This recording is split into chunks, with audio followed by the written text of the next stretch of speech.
As Vow Day approaches in August, I'm getting ready to profess perpetual vows of poverty, chastity, and obedience. And as I'm thinking about that, part of me thinks that really I should be nervous about this, or that I should be asking myself, why in the world would I want to do this? But really, what I'm feeling is a great deal of peace and consolation, because I'm recognizing that this really is what I'm supposed to be doing with my life. And it's actually become a very easy decision for me to decide that this is really what I want to do. And so that's been very consoling and confirming for me. I'm very excited about this next step. I've been in Jesuit education since I was in high school, and I worked with Jesuits when I was at Fairfield University before I entered. And this idea of giving my life to Christ and to God in these vows is something that has grown deeper and deeper inside of me over the past 2 years. And I can't wait, and I'm humbled to be called a Jesuit. Men that I've looked up to for 15 years of my life, and I'll be counted among this tradition that's over 450 years old. As Vow Day approaches in August, I'm very much looking forward to being a part of this Jesuit tradition. The vows of poverty, chastity, and obedience are one that free us to be more engaged in the world. I just completed an 8-day vow retreat, and I feel very much at peace with vows on the horizon. I look forward to my 2 years in the novitiate have brought me into places I never expected, into relationships with people that have really been gifted and blessed relationships. And so I really do look forward to that blossoming in the future. I've learned that the society is a group of men who are singularly focused on the person of Jesus. And that is our ultimate union with Him, and walking with Him is our ultimate purpose.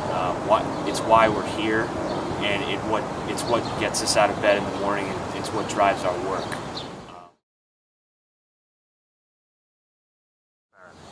The long experiment is a part of the novitiate where it's part of the mutual discernment between the man and the society as to whether they're a good fit with each other.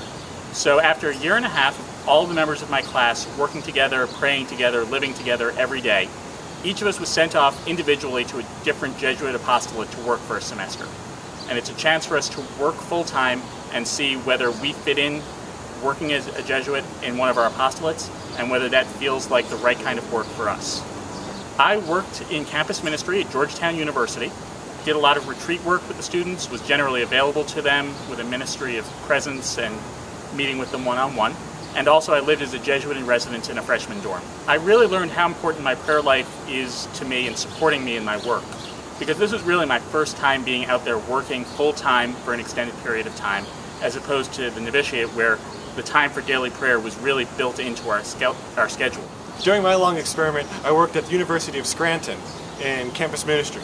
I worked a lot with the retreat programs and with the service trips, and was just generally a presence for students on campus.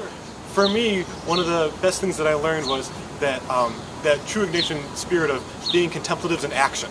That really came into part with me. How do I maintain a prayer life and work at the same time? And that was a great part of the experiment, was learning how to do that. And I was sent to Yap, Micronesia. It's a small island, I guess about 1,000 miles east of the Philippines. I worked at a school called Yap Catholic High School. It's a new school that the society is sponsoring in Micronesia. I was teaching out there. I was teaching science and social studies and helping in various different capacities. During my long experiment, I realized the necessity of being faithful to my prayer. There were many challenges being in the developing world and being in the islands, and so I really learned that I depend on my prayer and I need to be faithful to it.